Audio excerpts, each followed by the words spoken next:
हिमाचल के पूर्व मुख्यमंत्री और नेता प्रतिपक्ष जयराम ठाकुर जी हमारे साथ मौजूद हैं। सर, राष्ट्रीय कार्यकारिणी की बैठक चली 2 दिन, काफी गहन मंथन चिंतन करते हुए नजर आए आप लोग। किस तरीके का सर ये मंथन आपको देखने को मिला?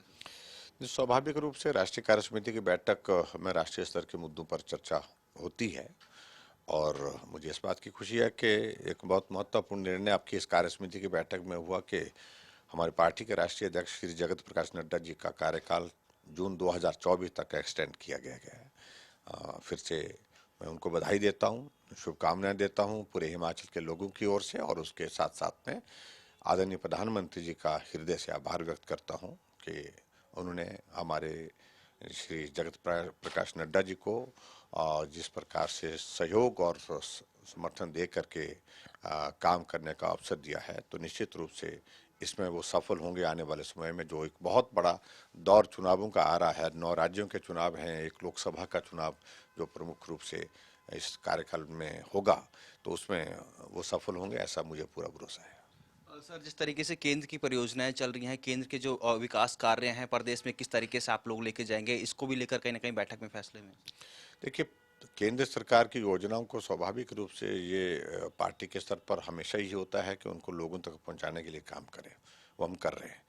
और उसके साथ साथ में जो प्रदेश में, क्योंकि हिमाचल प्रदेश में अब सरकार कांग्रेस पार्टी की है, अब उनकी जिम्मेवारी है कि जो केंद्र सरकार की योजना है उनको प्रभावी ढंग से लागू करें, लोगों को लाभ मिल सके, और उस दृष्टि से हम उम्मीद करते हैं कि वो भी उसमें सहयोग करेंगे। जहाँ तक आने वाले समय की बात है, अगर जहाँ चुनाव की बात है, तो चुनाव के लिए जब दौर आएगा तो उस वक्त की सारी परिस्थितियाँ किस प्रकार की होंगी देखेंगे। हिमाचल में सर कांग्रेस की सरकार बन चुकी है, ओपीएस भी लागू करती हुई नजर आ रही है कांग्रेस। पर पिछली सरकार पर आरोप लगा रही है कि जो खजाना था, जो फंड था, वो खाली कर कर पिछली सरकार जाती हुई नजर आ रही है। देखिए, आरोप से कुछ नहीं होगा। अब मैं उनको यही कह रहा हूँ कि काम करें, कोई मतलब नहीं वो सारी चीज़ों का।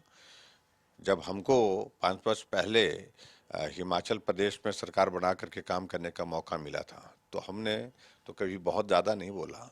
हालांकि वो भी तो 50,000 करोड़ रुपए का लोन छोड़ करके गए थे, तो खजाना भरा वो ना तब था ना अब है, और ना आने वाले समय में होने की संभावना अभी तक लग रही है। क्योंकि आर्थिक स्थिति अगर प्रदेश की खराब हुई है तो सबसे बड़ा जिम्मेवार कोई इसके लिए है तो कांग्रेस पार्टी है, लंबे समय तक सत्ता में रहे।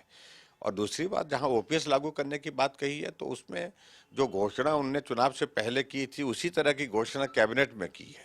अभी कोई नोटिफिकेशन उसका नहीं आया कि किस प्रकार से लागू करेंगे, कब से लागू करेंगे, किन कैटेगरीज के लिए लागू करेंगे, फाइनेंशियल इम्प्लीकेशन इसकी कितनी होंगी, बजट प्रोविजन के लिए जो रिसोर्स मोबिलाइजेशन का प्रोविजन कहाँ से होगा, कुछ भी मालूम नहीं है।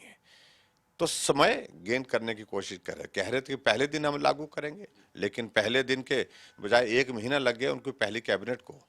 लेकिन फिर भी मैं यही कह रहा हूं कि चलो कोई बात नहीं, अगर आपने कहा है तो उसको करना क्या है, आप लोगों ने किस प्रकार से आप करना चाहते हैं, जानकारी तो मिले।